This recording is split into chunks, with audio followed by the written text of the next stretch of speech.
Take her everyone. Check her. Welcome to the Minute by Minute podcast on Awake. Today we have a special guest with us, Varun Soni, Dean Varun Soni, I should say, and really we'll be going through Varun's experiences today. So it's a special focused on Varun. So welcome, Varun. Thank you. Thank you for having me. Yeah, thank you very much for being here. And Varun, when I was thinking about introducing you, you have such an illustrious career already, and you know, if I can say, you're still quite a young guy. So I was thinking to myself, I could probably spend 5 or 10 minutes going through all the long list of achievements and accolades that you have. But in summary, I can say that you're an extremely accomplished individual, being the Dean of Religious Life at the University of Southern California. I would urge any listeners to jump on the USC website to read more into the background of our guest today. But I think it's 5 degrees now you have, is that right, with the highest being a PhD? So I have 12 physicians in my family, so none of my degrees mean anything to any of them. I'm not a real doctor, so yes, it looks good on paper, but it doesn't. I'm not the dean at home. Let's put it that way. Well, I can emphasize that my fiance she's a doctorate. She's passed she got her PhD last year, so I lived through that moment with her. So I understand the willpower that you would need to have had to get 5 degrees. It's quite a powerful thing. And yet, my daughter still says, when I grow up, I want to be a real doctor like Mama, not like you. So you can only go so far, So you can tell your daughter this, actually. Back 200 or 300 years ago, I think it was the physicians that wanted to be called doctors, because that's good. Yes, so it was always the academics that were doctors. You've given me some serious ammunition for my next family dinner. So thank you for that. You're very welcome. I've heard this story many times from my fiance, who likes to remind me. So she is the official doctor, and the medical doctors are just copycats. So you can share that story around.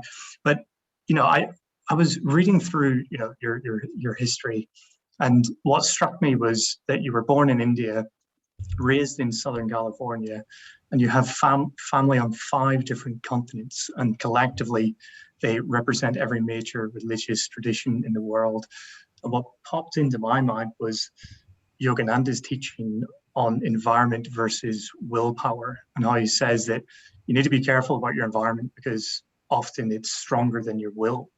So that then led me to think, I wonder how much of Varun's environment and this background of having family all over the world from different religions contributed to your life and what you went on to do.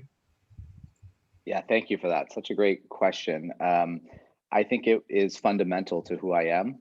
That doesn't necessarily mean that everyone who has this experience will go in a particular direction. I'm the only one, like I said, in my family who studies religion. I have 12 physicians. My brother and sister ostensibly had the same nature and nurture as I did, and yet they took it in a different direction. But I do think that if not for the way I was raised, I would not be doing the work that I do. And that is actually because of my grandfather. My grandfather was the primary sort of influence in my life. He lived with us, and his mother, my great-grandmother, was very close with Kasturba Gandhi, who was Mahatma Gandhi's wife. And so my great-grandmother used to go to jail with Kasturba. She used to be one of the leaders of the sort of women's division of the Indian nationalist movement. And my grandfather used to regale me with stories about Gandhi. Growing up, he was a little kid who was running around sitting on Gandhi's lap while he was giving talks. And so my own struggle to understand what it meant to be Indian American, I felt, was fundamentally rooted in an idea of Gandhiism. And that was, I think, especially important when I grew up in the US. I'm the child of the 1965 Immigration and Naturalization Act. For basically 40 years, Indians could not immigrate to the United States from 1924 to 1965 to naturalize as citizens. There was a period of Asiatic exclusion. But after 1965, if you were a physician or an engineer from India, you could immigrate. That's how my parents came. That's why everyone I was raised with was a doctor or an engineer. It's not that every Indian is a physician or engineer, even though that's what I thought growing up. It's that only physicians and engineers could immigrate to the United States. And so that was the context we had. We had no one in the public sphere. We had Apu from The Simpsons and Deepak Chopra, and that was it. So we didn't know what it meant to be Indian in the United States. But around when I was a kid, the movie Gandhi came out, and we went as a family to see Gandhi. And for the first time, I saw my own story on a big screen. And suddenly I began to see Gandhi as a way for me to be Indian and American, because like Yogananda, Gandhi had a universal sort of perspective. He did, like Yogananda, learn from the different religions of the world. He did, like Yogananda, think about how we transform ourselves in order to transform the world. He did, like Yogananda, think deeply about the different paths to knowing God, whether it be Gyan, whether it be Bhakti, whether it be Karma, whether it be Raja. And of course, he was initiated into Kriya by Yogananda. And so Gandhi is my kind of bridge to Yogananda, but I think the reason why Yogananda was such a powerful figure, is such a powerful figure in my life, is because the kind of universalism that he sort of represents. And I was just there yesterday. It was my mom's 70th birthday. We took her to the Lake Shrine, the Self-Realization Fellowship in Los Angeles, Pacific Palisades. We did a blessing for her at the site where Gandhi's ashes are. And it felt like I was coming full circle, because we were surrounded by the monuments of the different world's religions. And that to me was like my dinner table, because like you said, I have an Indian family. That means my family represents the traditions of India. India is the largest Hindu country in the world, the largest Jain country in the world, the largest Baha'i country in the world, the largest Zoroastrian country in the world, the largest Sikh country in the world, the second or third largest Muslim country in the world, with significant Jewish and Christian populations. And so just by looking like India, my family represents the religions of the world. And so I wonder if Yogananda could have had this message of a church for all faiths if he wasn't Indian, because there is something that is part of an Indian consciousness. And I would say specifically a Hindu consciousness, that is all paths go to the same place, but everyone has their own path. It is not a universal truth claim. It's different strokes for different folks. It's your religion is as good for you as my religion is as good for me. It is pluralism before we had the word pluralism. And so I do think that Yogananda represents a universal perspective that in many ways is grounded in a Hindu pluralism. And that's me. I was raised Hindu in the United States at a time where I struggled to understand what it meant. Gandhi and Yogananda helped me think about Hinduism as a open source protocol for liberation. And my own family became the laboratory where I was able to see those relationships flourish. Epic. And it kind of, I said to the guys that joked, should I go there? Being Northern Irish, there's quite a bit of let's say religious spotlights in society with the Protestant and Catholic side of things. What's your take on the Protestant and Catholic setup so far? Well, I'll say something about religious conflict in general. And that is that I think most people think that most religious conflict happens across traditions. So I think the general narrative out there is religious conflict happens between Hindus and Muslims, or between, in Sri Lanka would be Buddhists and Hindus, or Muslims and Christians, or Jews and Muslims. But the reality is that what we see in Northern Ireland is actually the predominant story of religion. Most religious conflict happens within religion itself. It happens within Christianity, like we see in Ireland. It happens within Hinduism, like we see in India. It happens within Islam, like we see in many Muslim majority countries, right? And so I think that what we see is that traditions aren't monolithic, that there's as much diversity within each tradition as there is between traditions. I mean, if there is one Christianity, why are there 30,000 denominations, right? Why are there 30,000 different perspectives? It's because there are many kinds of Christianities, there are many kinds of Hinduisms. So what I think that means is that we should all feel empowered to interpret our traditions in a way that makes sense to us. The act of being religious is an act of interpretation. I think we are raised with the idea that we inherit these traditions and we have to preserve these traditions, but no one preserves the traditions the way they inherit them. If we're not reinterpreting the traditions, then they won't make sense for future generations. The religions we know about today, we know about because they're open to interpretation. And so the ones that weren't open, we don't know about. Our texts that endure are malleable. They're open to interpretation. And so when you see religious conflict, you realize that there's not one way to be religious, especially when that conflict's happening within the tradition itself. And that we all should feel empowered to creatively interpret texts in a way that makes sense to us, because we're doing that anyway. No one can live the Bible. What is the Bible? Is it an eye for an eye, or is it turn the other cheek? What is that? It's both, actually. The way you read the Bible tells you more about yourself than it does about the Bible. The Bible is a mirror to who you are, just like the Vedas, just like the Quran, just like the Guru Granth Sahib, just like the spiritual classics. And so I think that when we see conflict, we should feel like we don't have to replicate that conflict. We don't have to inherit that conflict. We don't have to perpetuate those stereotypes that may have led to that conflict. We can reinterpret our traditions in a way that get us past that. Mm-hmm. You know, I was sorry. I'll just no question. It's just a comment. Just a comment. I was going to say, listening to you speak there, I was thinking about how would you address and how would you speak to somebody who was in conflict, and but you already answered my question, so thanks for that, Varun. Awesome, Frank. Yeah, Varun, you mentioned the inclusive nature, I suppose, of your own interpretation. Sorry, your own interpretation of the scriptures that you mentioned. And in Yogananda, we see a quite inclusive approach. So he'll take branches, or a lot of large branches of the Bible and Christian thought and Christian mystics, for example, and really include them within the scope of one, approach to God. And he similarly did that with a lot of the other faiths and the other philosophies. How important would you say that approach is in today's society?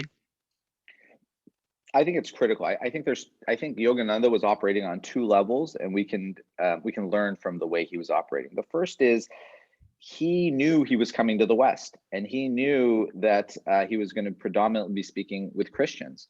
And so he talked a lot about Christianity. He taught a lot about Jesus. He learned the tradition of the culture that he was then bringing other ideas into. And he used the tradition of the culture to introduce new ideas. He used Jesus to introduce yogic and Vedic ideas. And so in many ways, he was a brilliant translator. He was very strategic about that. But I don't think he was cynical about that. I don't think he was using Jesus to get to more people. This is actually who he was fundamentally. You don't write a 2,000-page volume on Jesus or Christianity if you're cynical about it. You write it because it's actually who you are. And so when you go to like the Lake Shrine, you see Jesus on the sort of up Jesus's image next to all the gurus, next to Krishna. And I think that was very, very deliberate. And so what can we learn from Yogananda about this? I think we can learn that there are many different kinds of literacies, and that if we're talking about cross-cultural communication, we're talking about 360-degree thinking, we're talking about how we engage across difference, then we have to understand the perspective of the difference of the person we're engaging. And Yogananda did that work. He was the first person to really come from India as a Hindu missionary, as a Hindu saint, I would call him, and set up in the US, not with the idea of doing a lecture and going back.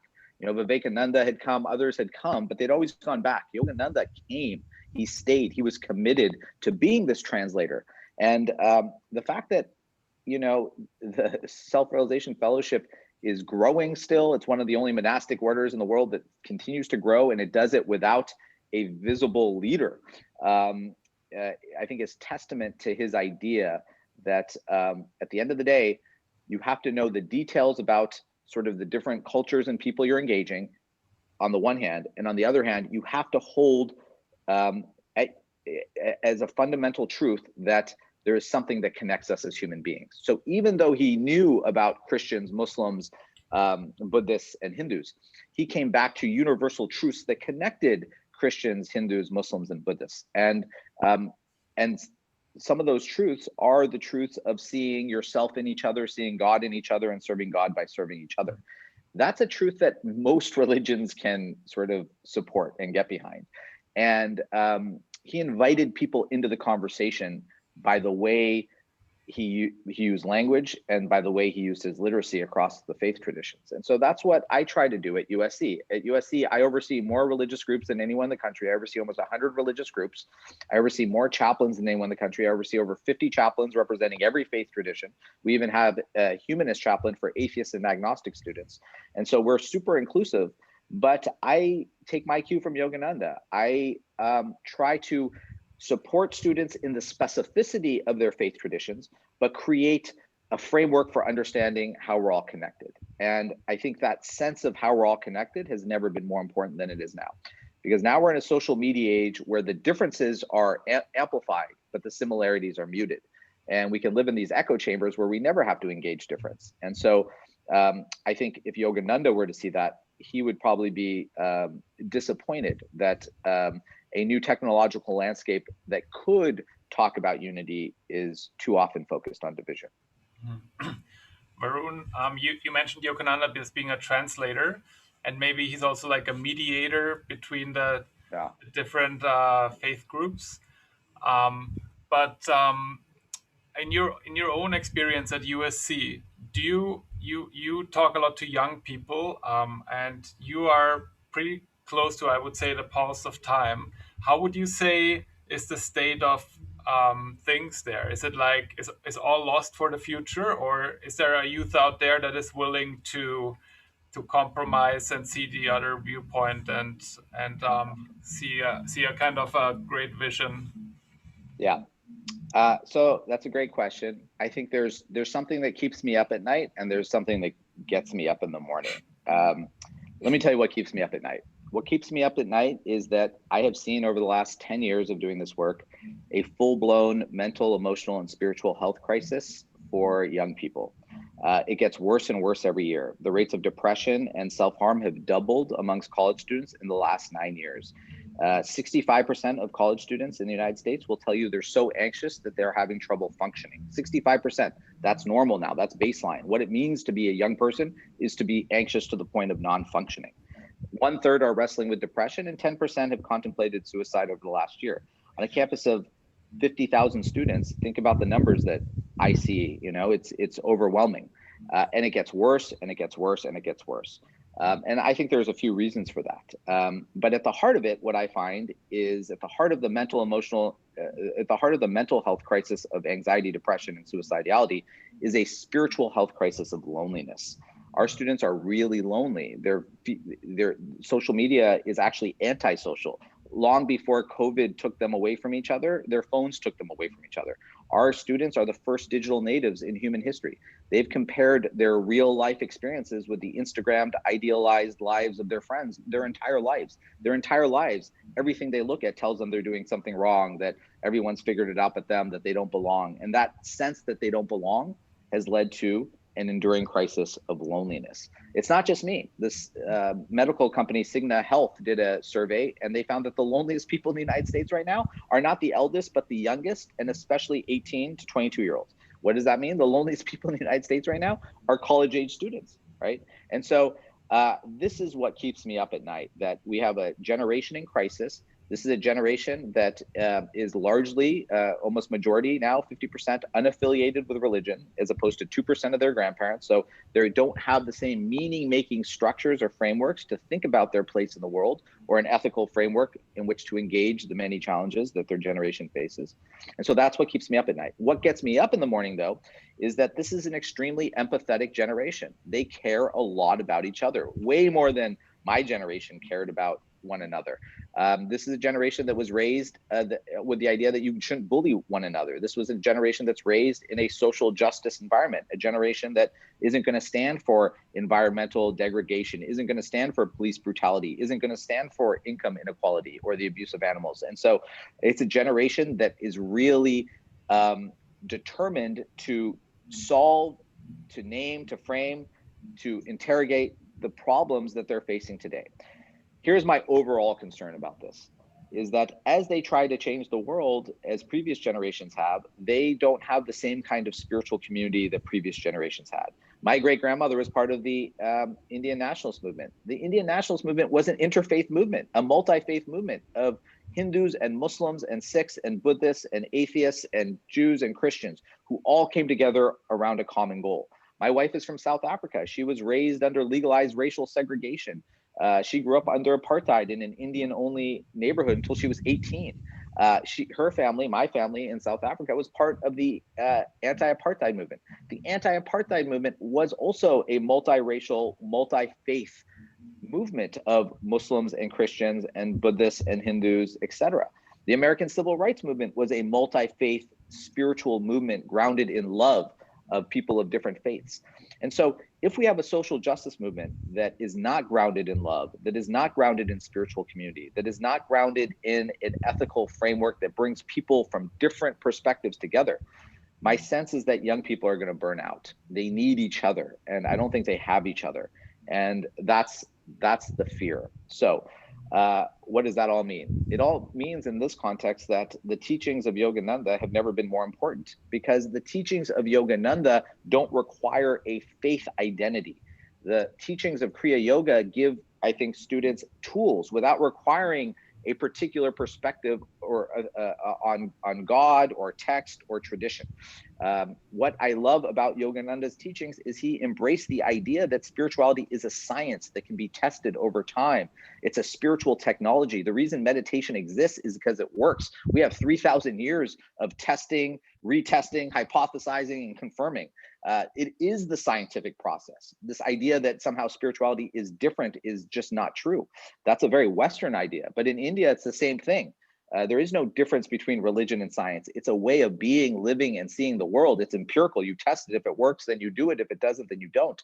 And I think students who desperately need tools for meaning-making contemplation and the ability to generate a kind of internal resiliency could really benefit from Kriya Yoga practices that in many ways can be secularized in the way that mindfulness and yoga have been secularized, to offer non-religious students tools that help them thrive. Now, this is a controversial sort of thing that I've just said. The purists would say, we can't do that. You can't offer yoga or mindfulness outside of Hinduism or Buddhism. That what you're doing is you're flattening a complex tradition, that you're not honoring the context that yoga was never about flat abs. It was about the liberation of one's soul. And that when you put it in that context, you're basically essentializing, stereotyping, and demeaning a 10,000-year-old Vedic tradition. I think that's an interesting intellectual argument.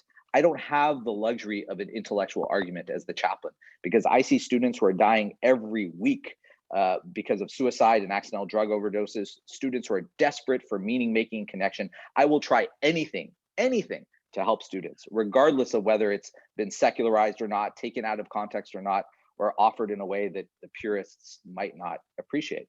And listen, as a professor, I get it. I get the idea that what we're doing is a type of spiritual colonialism where we go in and mine different traditions and wrap it up in sort of white privilege and sell it to the masses. Fine.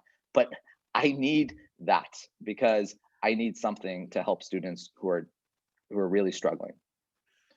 A very interesting parallel. You know, at the start of this conversation, you mentioned that you've got a family of physicians, but yet you're only scientist. You know, you're only a historian in your PhD or your doctoral analysis. But here you're talking about, at the start of this dialogue, you mentioned the link between spiritual, mental, and emotional illness. And here you just talked about the kind of the cure or the supporting package for those ailments, which really are the cause of a lot of physical ailments as well. And I just love how at the start you said, "Oh, my family don't like that. They don't call me a real doctor, but look, this is the truth, isn't it? This is how it can impact your physical health and emotional health as well." Yep, they're all connected, right? Stress causes inflammation, inflammation causes disease, and our kids are super stressed out because they have no cosmic perspective of meaning making. We think they're stressed out because they're anxious and depressed, and so we have to sort of pathologize anxiety and depression. But they're stressed out because they don't feel like they're part of a larger whole. They don't feel like things are beyond just transaction. They've been told, do this, do this, do this, do this, and you'll have the right life. And they've done all those things and they don't feel like they have the right life. They've been told that, if they're able to get the right degree, the right job, the right this, the right that, then everything will be right. And that's not the way they feel. And so they themselves have feel like they've been sold a raw bill of goods, and that has a really negative physical health impact. But like I said, and I, obviously I have a perspective here. I'm the dean of religious life, but what I see is that here's what we know. We know that if the data tells us that if you have an intergenerational spiritual experience growing up, that means if you go to church, masjid, gurdwara, temple, whatever, with your parents or grandparents growing up, then you are 80% less likely to experience depression as a young adult. 80%. This comes from the book, The Spiritual Child, by a professor at Columbia University named Lisa Miller. And I asked her about this. I'm like, this data point can't be right. She said, no, trust me, I've triple, quadruple checked this. It's right. And so now we're at an age where more than half of our students haven't been raised with an intergenerational spiritual experience. And we have unprecedented anxiety and depression in young adulthood. So what's the solution here? I think we have to reimagine what a spiritual life looks like for young people. And in the absence of that, we're going to have trauma and tragedy. Now, that doesn't mean we have to reimagine what a theistic life looks like. It doesn't mean we have to reimagine what God looks like, but we have to equip young people to be able to answer the questions of who are you? What does your life mean? How do you find significance? How do you translate your values into action? What do you want? How do you know what you want? Who is the you that thinks they know what they want? No one's ever asked students any of those questions before, and it's to their detriment. Varun, you seem to, you've got hundreds upon hundreds of students, I'm sure, over the years that have come to you for counseling, and you've provided advice to. I'm guessing their age group is in the late teens, early 20s, but what do you think about getting them earlier? And in Yogananda's life, he had the How to Live schools, and it was in the documentary Awake. What's your opinion on the How to Live schools? And yeah, I almost feel like when I get them in college, it's too late. I do what I can, but I sometimes feel like I'm just reshuffling the deck chairs on the Titanic. It's almost too late, right? We know that 80% of cognitive and emotional development happens before the age of 5. And so the things that our kids will never remember are the things our kids will never forget. They will actually fundamentally shape who they are. So much of therapy, for example, is just unpacking what happened in your childhood, right? And so I do think it's too late by the time they get to college. Here's what I love, though, is that at least in the United States, at least in LA, I see elementary schools and high schools becoming much more self-aware about this crisis. And at an earlier age, they're bringing contemplative practice, gratitude, joy, awe into the curriculum. My kid in preschool learned how to meditate and do yoga. I didn't send her to a Yogananda school. I sent her to like a Hollywood, it was very much like a Hollywood school, almost like a celebrity school. And they just taught yoga. It was a Montessori school, but they just taught yoga and meditation. No one pushed back. Everyone loved that. It was part of the curriculum. It wasn't like you opted in. And I would tell my kid, I was like, oh, you meditating? No, Papa, I'm doing silent observation. I'm like, well, that's even better, quite frankly. I'm not sure what the difference is, but at the end of the day, we are getting better. I think you'd see that even in the UK. There's a lot happening in the UK. There's a minister of loneliness who has talked about loneliness as a public health crisis and is now reverse engineering what that means for young people. And so, yes, we have to, in many ways, reimagine education. The art of living, sort of school of life kinds of models that Yogananda pioneered, that also Rabindranath Tagore pioneered, are the models, in my opinion. That's what. That kind of goes back to even what the ancient Greeks were talking about, which is what is the art of living? They called it eudaimonia. Eudaimonia is human flourishing. The goal of education was human flourishing. The goal of education wasn't like get the job to pay down your debt. 40% of my students are finance majors. 40% of my students don't dream of finance as young kids. Why are they finance majors? Because my university costs $75,000 a year to go to. And so you have to get the job to pay down the debt, but that's not the promise of transformational education. And if we think about what the promise of transformational education is at an earlier age, and we build into that model, that paradigm, that pedagogy, emotional intelligence as well, then I think we're going to have better outcomes by the time kids get to college. You, before the call started, mentioned about your involvement in Awake. Maybe you could just tell us how you actually became involved in making the documentary. Yeah, it was sort of just fortuitous. My dear friend and colleague at the University of Southern California, Lisa Lehman, who is a brilliant documentary filmmaker. Well, she's also very much someone who is a student of the Vedic tradition. I mean, she's really knowledgeable, both, I think, I don't want to speak for her, but both from a professional and a personal perspective. She also did the documentary called Crazy Wisdom, which was about Chogyam Trungpa Rinpoche, one of the founders of the Naropa Institute in Colorado. And so she and I had sort of met on that project, and she knew how much Yogananda meant to me. And so it was pretty easy, actually. We were just on campus one day and we just filmed something in the church, and so it worked out. So I'm not sure if I would have been involved if I didn't know the filmmaker, but I'm glad I did, because it was really fun to be a part of this. When I did do this documentary, and when it came out several years ago, first of all, it's a beautifully, beautifully done documentary. It looks so good. The production value, the voiceovers, it almost feels like what a mystical experience might feel like. And so she's obviously a brilliant filmmaker. But what I loved about this process is that when the documentary came out, I got emails from people all over the world. I could see how this documentary really impacted people on a fundamental level. I could see a community that I didn't quite see before that was connected around this documentary. The community of SRF came out and really supported this film, and it had theatrical screenings all over the world. It had a theatrical screening in my hometown in Newport Beach. It was like the one time my parents weren't disappointed that I didn't go to med school is when they took their friends to see me on their home screen. And so as I do this podcast with you, I am aware that, listen, this is years later and the documentary is still creating these conversations around the world. So I guess it was fortuitous that I was a part of it, but for me, it was enlightening to be a part of it because it showed me what spiritual community looks like.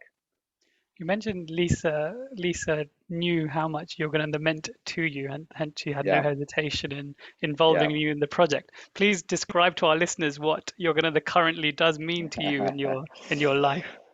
Yeah. So, listen, I was raised Hindu in the United States, like I said, at a time when there weren't a lot of Hindus. And I was raised in Southern California. And so Yogananda was my guy. Yogananda was Hindu American in Southern California. Like, he was the paradigm. Right now, I probably have the most visible interfaith position in Los Angeles, the Dean of Religious Spiritual Life at USC. It's the only job of its kind in the city. And the city is the most religiously diverse city in human history. So I have the most visible interfaith job in the most religiously diverse city in human history. And I teach a class called Global Religions in LA. And so I am deeply connected to the city of LA. I'm deeply connected to the many different religious traditions and communities.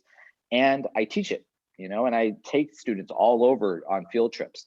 And to this day, like, my favorite sacred space in the city of Los Angeles is the Lake Shrine. It's SRF. That is my spiritual home. There are other Hindu temples, but that's the place I feel most at home.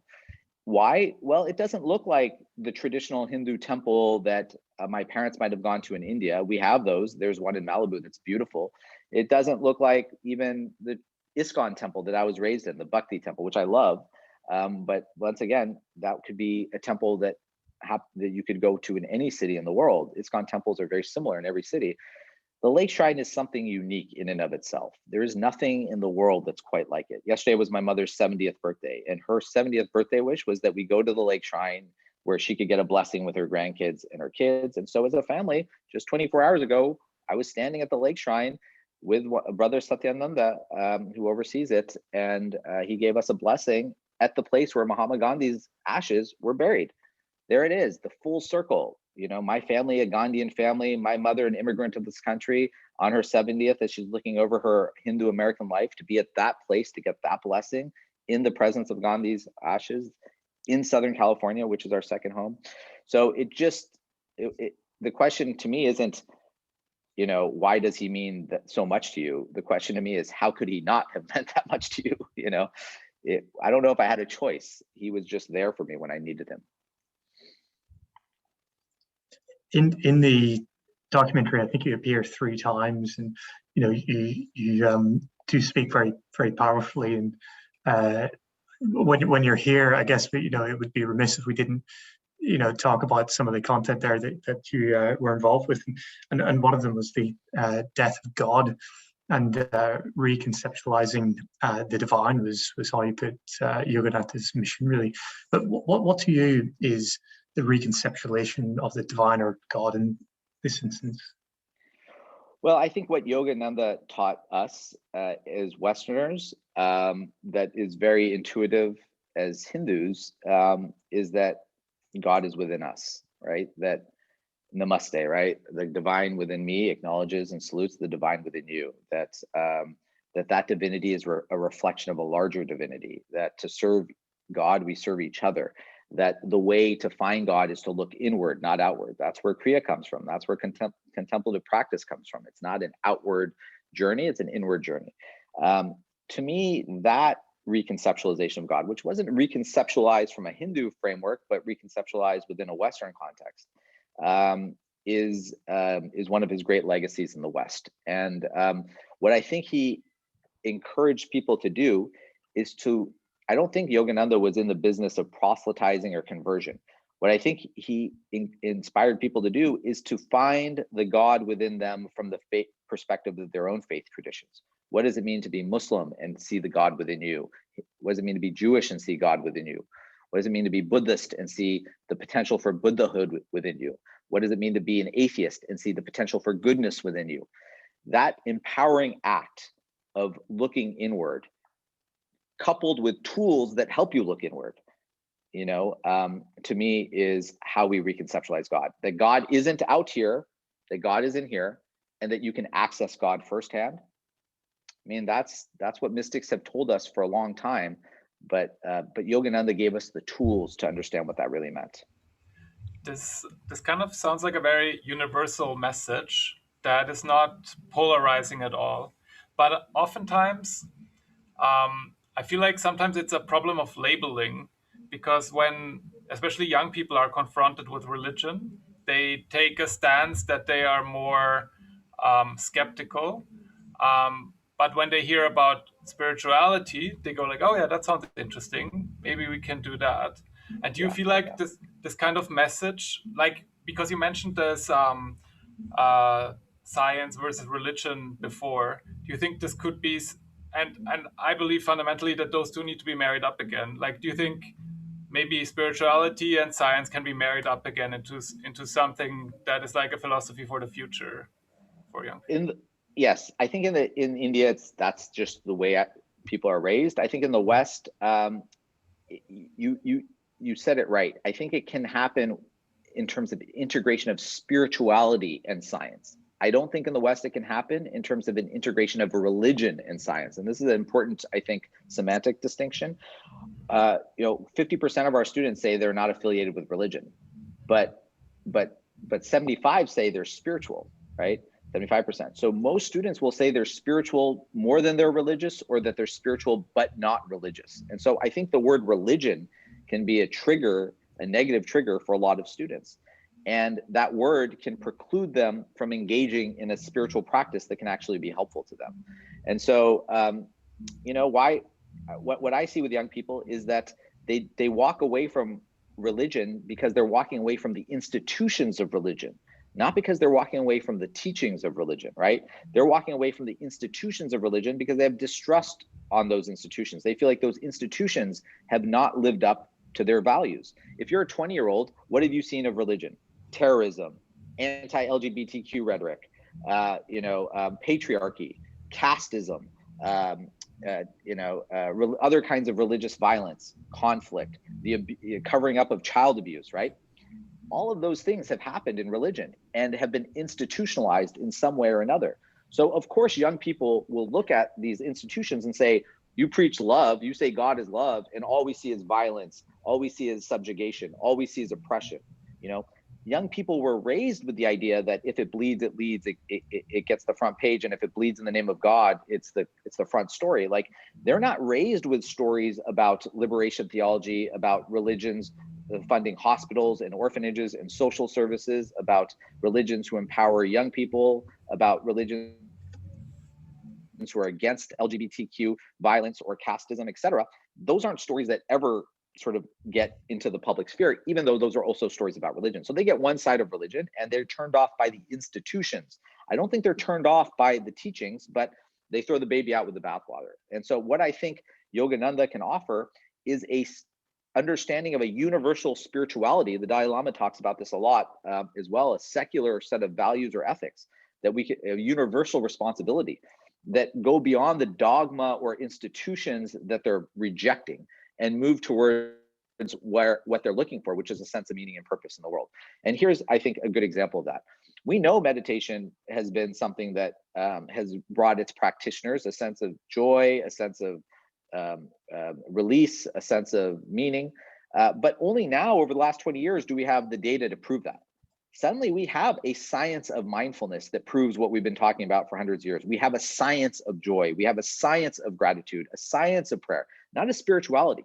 Finally, the science has caught up to the spirituality. We're able to prove the things via science that Yogananda had already known, always talked about. But I think what we can do is now integrate the research and the spirituality around these themes: contemplation, joy, awe, gratitude, prayer, as opposed to around perspectives: Hinduism, Islam, Christianity, Buddhism, etc. And so I think if we're going to get to an integration in the West of spirituality and science, it has to be spirituality with a big S, all encompassing. It has to be about the human experience of meaning making, and not the denominational or theistic perspectives within the different traditions. That's going to turn students off.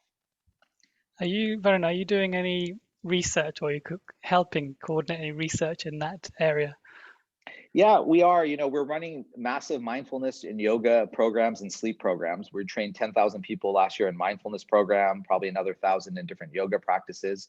And now we're brought on researchers from the Children's Hospital of Los Angeles, which is a premier research hospital in Los Angeles, who, if you now go through one of our mindfulness or yoga classes, we collect data. And the classes that we're offering for free now are also data sets for our researchers to prove that what we're offering for students helps them with the things they need. They're telling us they need help with: sleep, anxiety, substance abuse, depression, and friendship, right? And so we teach a class now on friendship, and we can't keep up with the demand. And it's a pretty, basic class, like class 1, eye contact, class 2, asking good questions, class 3, follow up. Like, these are things that aren't, they're things that my kid learned in kindergarten, and yet we're teaching them in college, and we can't keep up with the demand, right? And so I think that this is kind of the school of life approach that Yogananda was talking about, the art of living approach that Yogananda was talking about. In many ways, when we're teaching classes on friendship, we're teaching classes on what it means to be human, because what it means to be human is to be in community and to have a tribe. And if we're teaching classes on what it means to be human, then we are teaching classes on spirituality. And so I see all of this as a kind of covert spiritual education. It's a class on sleep, but it's really a class on who are you? It's a class on friendship. It's really a class on meaning making. It's a class on yoga, but it's really a class on contemplation. There's misdirection that we can use to get students to a conversation they might not need, or that they do need, but they might not have otherwise come to. And so I would just come back to this idea. Yes, I think there's an integration happening. The research university is a great place to see this integration happening, but we have to be very careful with language, because as soon as we talk about religion and science in the West, it's usually framed as creationism versus evolution. It's a very myopic framing of what I think are two approaches to the same question of consciousness and existence. And you mentioned the data sets that you're creating for your research students to use. How much of those data sets are empirical? I'm thinking of things like sleep hours is obviously quite obvious, quite easy to calculate, but things like joy and feeling of being uplifted and those, subconscious type things. How would you empiricize those? It is, a lot of well-being is self-reported, but that's fine, because that is how you feel, right? If I'm reporting to you that I feel anxious, it means I feel anxious. Our well-being is how we feel. So it has to be self-reported. And I think the important thing is just the metric, that when you start the class, you as a person might feel X, and when you end the class, you as a person might feel Y.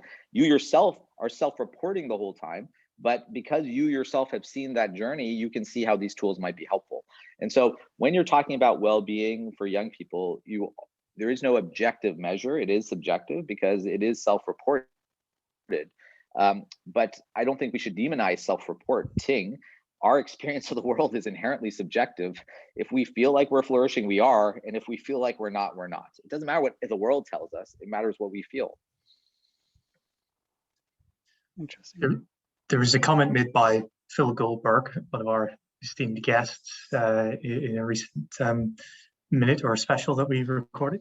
He said that there was, I think, 6 hours, correct me if I'm wrong on this, guys, but I think he said there was 6 hours of content in the documentary that was cut down to, I think it's, I really should know this, I think an hour and a half. 80-something minutes, 80-something minutes, yeah. 80 minutes, okay, thanks. What in those 6 hours was yours, Varun, and what would you maybe, looking back, have wanted maybe to include in there? Yeah, it's a good question. I honestly can't even remember what was included because it's been so long. So honestly, we did this 5 or 6 years ago. So I don't remember the specific details, but here's what I will say. And I hope this doesn't come out wrong. Here's what I will say. When you make a film, you are always looking for a good second act. The second act is where the film lives or die, in my opinion. It's the confrontation. So the first act is the introduction, the second act is the sort of tension, and the third act is the resolution. Every good film, every good documentary, life, every good story has these 3 acts. You set it up, there's some problem or confrontation or issue, and then it gets resolved. We had a really hard time finding the confrontation, tension within Yogananda's life. And we looked and looked and looked. This was an objective film. The filmmakers wanted to explore Yogananda's life, warts and all. It was not an apologetic film. It was not something to lionize someone. But for the life of me, I couldn't find anything. I couldn't find anything, and that's rare. Almost every Indian guru, Hindu guru who's come to the United States has had something negative that you could say. Many of them have behaved in ways that were completely unethical, or their organizations have behaved in ways that were completely unethical. I mean, look at what Yogananda did in the US, and then 30 years later, look at what Osho did in the US. These are 2 very different organizations, right? With Osho, Netflix was able to do a 6 or 10-part series because there was so much of the act 2 and we couldn't find it. And so I think in that 6 hours, maybe some of it was looking for the warts and all, but I know from a filmmaking perspective, that was really difficult. And I think that gives the story a different kind of feel to it. It's not like a gotcha film. It's not like a knock them up and set them down film. It's an authentic film about an authentic person. Do you use Awake as reading material for any of your suggested reading material for any of your classes or anything like that? I did, when we do the section on Hinduism in the US, I use Yogananda as one of our sort of topics to think through Hinduism in the US. Phil Goldberg comes in and does the guest lecture.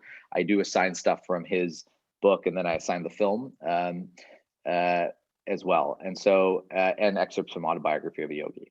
So yes, I do use it. I mean, Autobiography of Yogi is just one of the great spiritual classics ever. I mean, I don't know how you rank these, but it's hard to think that it wouldn't be in the top 5 if you were to rank them. And by spiritual classic, I don't mean spiritual classic for Hindus. I mean spiritual classic for people, right? This is one of those books like The Alchemist where it doesn't matter what tradition you're from, you can probably see part of yourself in this, which is crazy because it's the first kind of firsthand account of a mystic I ever read. When you're talking about teleportation or ideas of communicating across space and time or meeting 500-year yogis, it's hard to think that, oh yeah, everyone who reads this will get something out of it because it seems fantastical. But there's something so human about it, right? That it's no wonder why it's moved so many people. At the end of the day, the Autobiography of a Yogi is the living guru for this SRF Foundation. This is the way people encounter Yogananda today.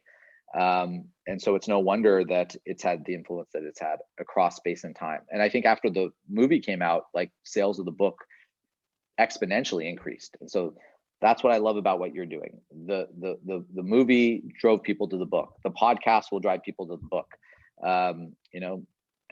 We need to do what we can in this day and age to shine a light on Yogananda. And the best way to do that is through the autobiography of a yogi. Yeah, absolutely. The reason I asked though is because in this age of instant knowledge, instant gratification, no one wants to, well, very few people want to read a 30-something chapter book It's for, true. It's true. But 1.5 hour But that's film. why we have a podcast, right? That's why you have the podcast. But 1.5 hour film. I mean, yeah. I can imagine like students would do that one, before an exam. They'd be like, okay, let's just go. That's a quick. Listen, 5 or 6 years ago, a 1.5 hour film was digestible. Now I think you need like a 20-second TikTok video, honestly, because the attention span is gone. People say that the movie theaters won't survive because of COVID. I think movie theaters won't survive because people don't have the attention span anymore to sit through a movie without checking their phone. If you're watching a movie at home, you've got your phone, you've got your iPad, and you're like 3 or 4 different screens.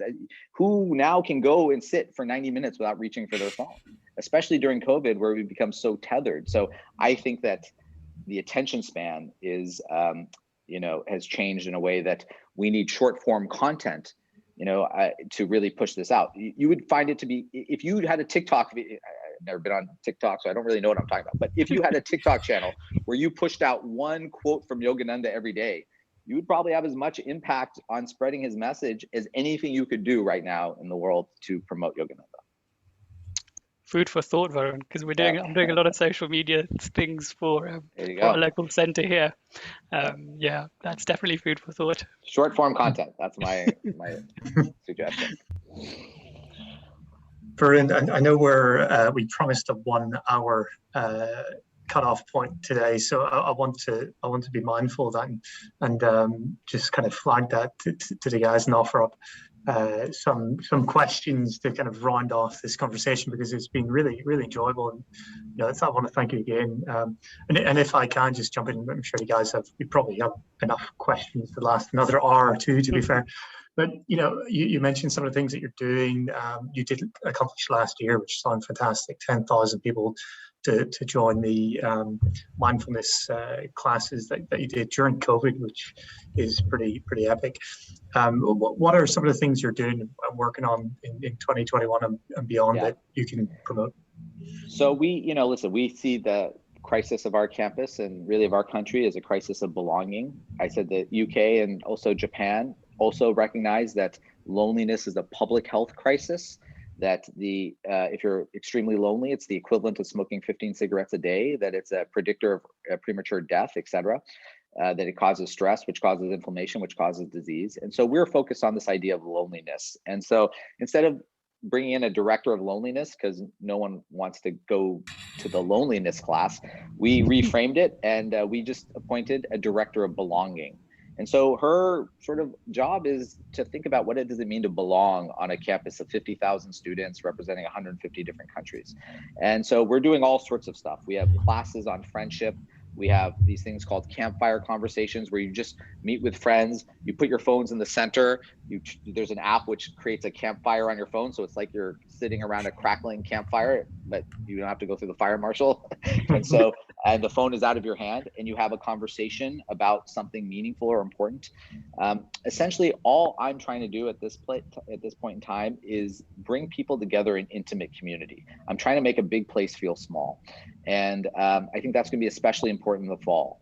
In the fall, everyone is super stoked to be back together. Everyone missed each other, but we have to go through a rehumanization process. It's not going to be easy for students to be back on campus, in a dorm room less than 6 feet apart from someone, in the Coliseum with 100,000 football fans cheering, in a classroom with 300 other students. It's not going to be easy for professors. It's not going to be easy for me to go back to the office and take off my shorts and put on pants. Like, it's not going to be easy for any of us, right? And so I think we have to temper as universities these two trends. One is this total excitement of being back, and the other is the absolute discomfort of relearning how to be human and social again. And so I think the fall will be a time of real distress, actually. people are going to come back to campus thinking this is the solution to the global plague I've gone through. This is the end of the nightmare. And they get to school and they feel lonely and disconnected and depressed and anxious, because that's what school makes people feel these days. And then they're going to internalize it. Oh, I'm supposed to be living my dream, but I'm living a nightmare, and it must be me because everyone else is happy. And so I'm actually concerned about the fall. And I think it's going to be a difficult process of rehumanization. And we just have to be really aware with young people that we're messaging that it's going to be tough, and it's okay that it's tough. Mm-hmm. Our question that's slightly unrelated, but I read a few times that you were like the only dean of religious life in America that is Hindu. Do you feel like this is like a gauge of how far we are as like an interfaith culture? And does this have a special meaning to you? Oh, Varun is muted. Yeah, I think he has to step away. Sorry, Brian, go ahead. Sorry, it just yeah. So when it happened, I do feel like it was a moment. So I was hired in 2008. I became the first Hindu, and I was the only non-Christian to be the chief religious leader of American University in American history. Normally, you would have to be an ordained Protestant minister, but USC thought outside the box and hired me, a non-ordained Hindu attorney, which is a very different approach.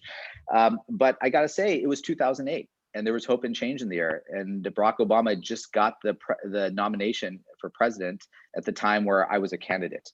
And it was in the zeitgeist. And suddenly all the things that had worked against me my whole life, being too young, having a funny name, being Hindu, not Christian, not being ordained, all the things that had worked against me in that one moment worked for me, right?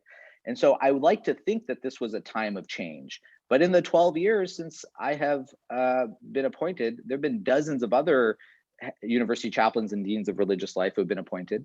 And there's been no other Hindu, there's been no other Muslim, there's been one Buddhist, and that's it. And so I don't think it actually was a precursor of things to come. I think I was the anomaly. Now there's a moment right now. We're going through a racial reckoning moment where we're talking a lot about white sort of supremacy. My hope is that we also talk about Christian hegemony too, and think about what kind of messages we're telling young people that, yes, we have to be inclusive, we have to be pluralistic, we have to be diverse, we have to be, woke. But if you're not Christian, you can't lead.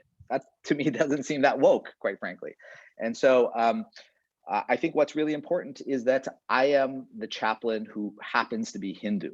I am not the Hindu chaplain. I have Hindu chaplains on my campus, Christian chaplains, Muslim chaplains, but I am the chaplain for everyone. I happen to be Hindu. To me, that was the unique thing. I wasn't being hired as a Hindu chaplain. I was being hired as the university chaplain. And the fact that I was Hindu didn't preclude me from that. Epic. Varun, I think we're out of time for today, and we'll respect your time. So I think I'll speak on behalf of everybody, but thank you very much for joining us today. And keep in touch. We'd love to see what you're doing this year and in the years to come. So I'll say to Mike, Priyank, if you have any last sort of comments, questions, anything you would want to add, Mike. Yeah, thank you so much for coming on and for sharing your perspective on this. It's very interesting on how, because we were also part of the young adults group in the London Center, and I feel like the experiences we had with young people were interesting. A lot of people were looking for belonging, and all the things you said, they resonated so much with me. So thank you for sharing that. Yeah, for me, I've got a gazillion questions, which I think will probably be best answered if I take some of Varun's classes. So now I need to work out how to get myself to USC.